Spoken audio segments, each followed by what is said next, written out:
The summer of 2024 will forever be etched in Atlanta's memory for the wrong reasons. It was a summer marked by senseless violence, a summer where innocent lives were lost. Jacody Davis and Layman Freeman, both just 13 years old, were attending a birthday party.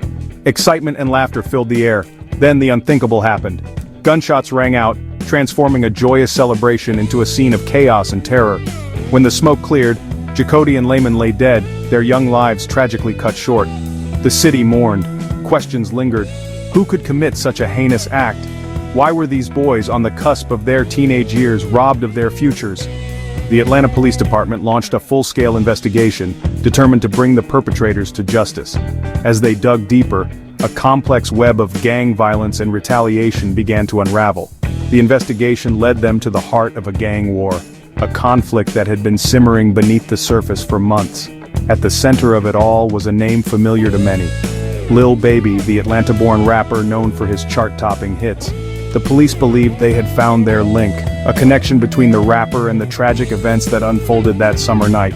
The question was, could they prove it?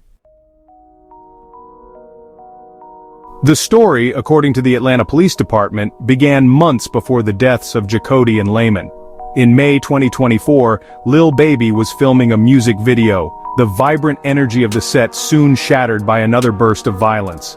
3 men were shot, their injuries adding fuel to an already volatile gang war. The police claim this incident was the catalyst, a spark that ignited a firestorm of retaliation. The situation was further complicated by an alarming discovery. Investigators uncovered evidence that a high-ranking gang member, incarcerated miles away, was directing the escalating violence. Using a contraband cell phone, he issued orders from within prison walls, his reach extending far beyond the confines of his cell. This revelation sent shockwaves through the city, highlighting the insidious grip of gang activity. The violence escalated, culminating in the horrific events of that summer night. The birthday party, according to the police, became the target. Whether Jacody and Layman were the intended victims or caught in the crossfire remained unclear. What was clear was that their deaths were a direct result of the gang war, a conflict that had spiraled out of control. The Atlanta Police Department, under immense pressure to deliver justice, pointed the finger at Lil Baby. They argued that the shooting at his music video shoot had set off a chain reaction, ultimately leading to the deaths of the 2 teenagers. Atlanta Police Major Ralph Woolfolk stood before a crowd of reporters and cameras, his expression grim. The weight of the city's grief seemed to hang in the air. In a firm voice, he laid out the Atlanta Police Department's case, directly linking Lil Baby to the tragic deaths of Jacody Davis and Layman Freeman. The rapper, he alleged, was responsible for initiating the chain of events that led to the murders. Woolfolk meticulously detailed the events leading up to the tragedy. He pointed to the shooting at Lil Baby's music video shoot as the catalyst, the incident that ignited the deadly gang war. He spoke of the high-ranking gang member orchestrating violence from his prison cell, exploiting the vulnerability of young men caught in the cycle of gang life. And he spoke of the 2 innocent lives lost, their futures extinguished by a conflict they had no part in. The evidence, according to Woolfolk, was clear.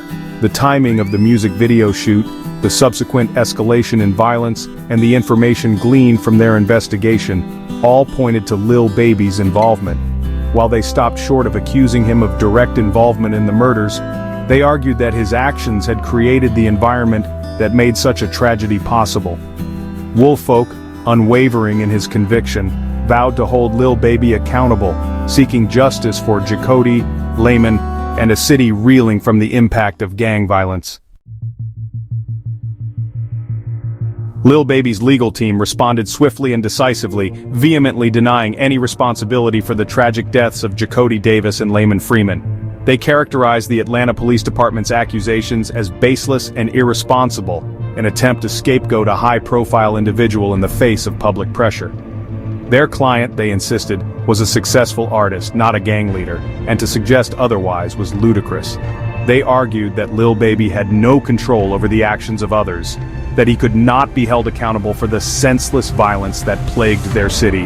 The shooting at his music video shoot, they argued, was a tragedy, but it was not the catalyst for the gang war, nor was it directly linked to the deaths of the 2 teenagers.